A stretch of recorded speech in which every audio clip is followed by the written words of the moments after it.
Yo, what up, YouTube? It's your boy Penny LS1.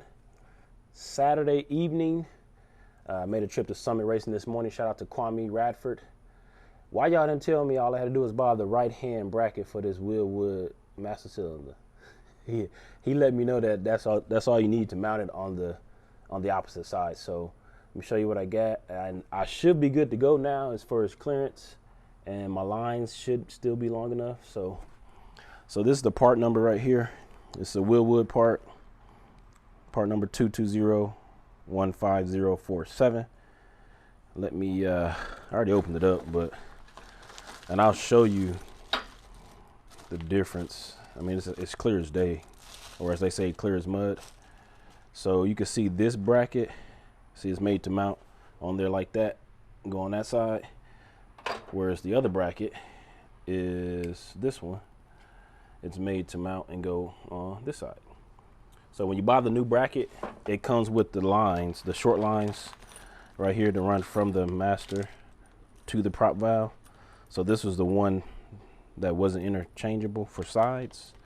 So as you can see now, it'll mount like this on this side and go right into the prop valve. So let me put you on a tripod here. We're gonna get these fittings switched over to this side, get the bracket mounted on, we'll get it mounted up.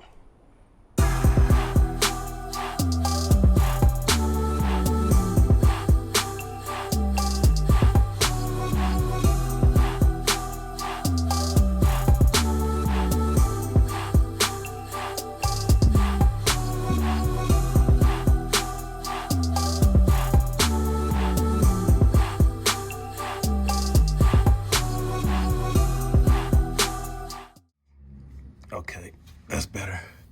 So that's the rear line.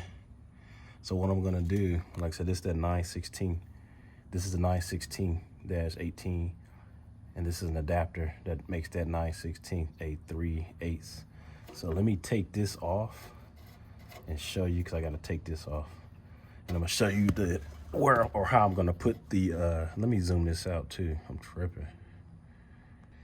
Okay, and show you how I'm gonna put that up. You know what? Look at that. I've been looking for that goddamn light. I done left it on here. It's probably still on too. Look at this. Yep, battery dead as a donut. I was looking for that flashlight the other day. So anyway, so take this off. So this is the line that's running up to the prop valve. So I'm gonna put the pressure valve basically. Let me go up top, hold on. So basically, like, I'm gonna bend this straight. I need to go get a bender, or I may just pick up a straight piece. But basically, this is the adapter that's going on the rear line. So I'm gonna get this snugged up into here. Okay, put that line on here, and then so it's gonna be on the frame like this. I guess I should point it up. I might have enough space. And then I can put the line that's running off the master cylinder on here. And then I got my pressure valve. So you just have to make sure it's marked which way it goes. See that it says MC? So just make sure that side is where it's running to the master cylinder.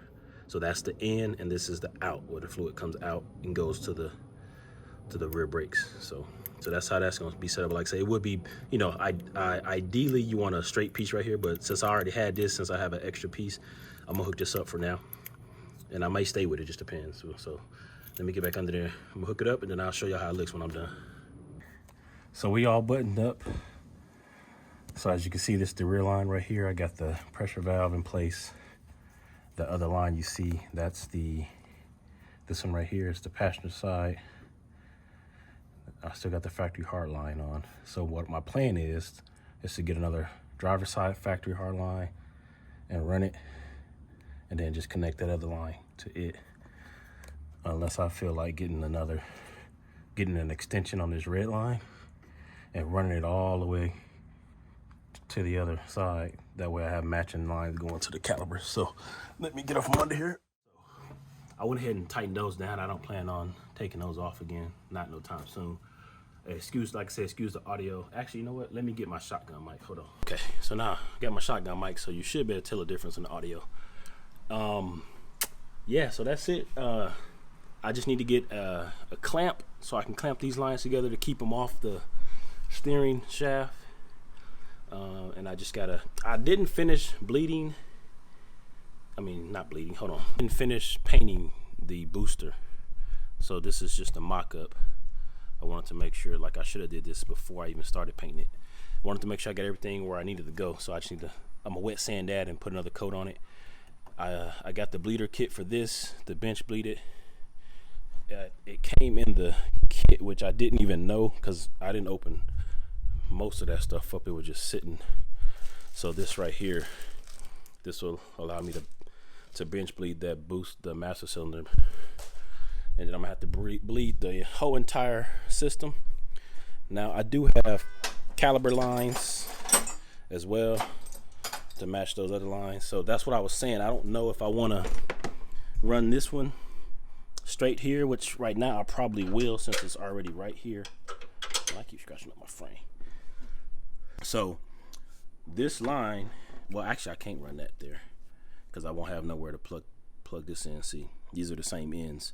So that was my plan, was to I mean I can get an adapter, but so what I'm gonna do is I'm gonna go get another factory hard line to run back over here, and then I'll just run this part to that hard line, and then the hard line has the male end that'll go in there. So what I'm getting ready to do, I was trying to put my brake pads in the other day and I couldn't get the hardware, the little brackets. So I'm finna get my grinder, my Dremel, and grind this paint off. I mean, I think it's just that much thickness of paint that won't allow those pads to go on. So that's it for today. Right, this thing still on? Yeah, it is. So that's it for now. I got the master, I got the prop valve installed, I got the lines ran, everything is perfect for now. Well, not perfect, but it's in place for now. I'll go get some -3 hose clamps, the little billet ones. I don't know if I can get a 3-way one. I know I've seen the 2-way, but I'll try to find the 3-way. So I clamp all 3 of them together and pull them over to the side. I'll go ahead and bench bleed this, and I should be good to go. And I go ahead and get this thing back on the ground, bleed the whole system. Still got drum brakes on the rear. That's why I had to put that pressure valve in place. When I convert it to the disc, I'll just pull that valve off, and that's all I'll need to do to have the disc. Of course, I have to bleed it again, but yeah. So that's it, man. Thank you again for rocking with your boy. We're gonna get these brakes buttoned up and get this car back on the ground. I'm kind of in the pinch right now. My daily driver just took a crap. Well, it's got a bad fuel pressure regulator, so it doesn't start up right away, but it does fire eventually, and then it's basically in limp mode. So I'm trying to get this on, at least just get it back on the ground so I can have something to drive until I figure out if I'm gonna repair that. I'm thinking about just getting rid of it, man, and getting a Tahoe or finally go ahead and get that Trailblazer. I'm pretty much done with foreign cars. So, but that's it, man. Penny LS1, back in the grind, back in the garage on the grind. Thank you again for rocking with your boy. Stay tuned. If you haven't already, go ahead and hit that subscribe button, hit the notification bell. Also check me out on Instagram at PennyLS1. Holla at your boy.